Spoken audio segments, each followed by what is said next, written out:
13 членки на Европската Унија постигнале договор за така наречените ковид пасоши кои во време на пандемија треба да го леснат протокот на туристи.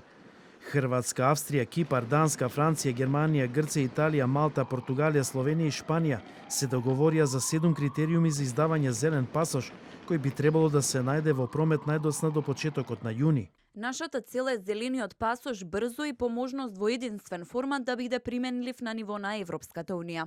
Британија презема уште еден чекор кон олеснување на ограничувањата бидејќи опаѓа бројот на инфекции од коронавирусот, а мнозинството од возрастните жители добиле барем една доза на вакцина против COVID-19.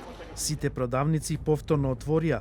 Луѓето можат да одат на фризер, а членовите од исто семејство можат да одат на одмор. Спортските сали, базените, библиотеките и зоолошките градини исто така можат повторно да отворат. Рестораните и баровите можат да ги служат клиентите, но само на отворено. Британскиот премиер Борис Џонсон прослави со пиво во паб на отворено.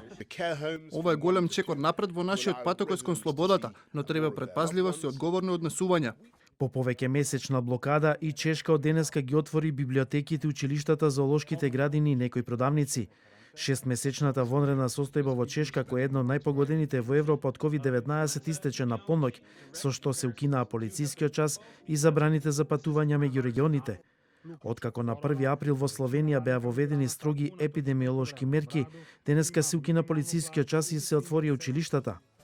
А со чартер лет, 189 туристи од Холандија пристигнаа на грчкиот остров Родос како дел од експеримент и пилотска програма во пресрет на новата туристичка сезона.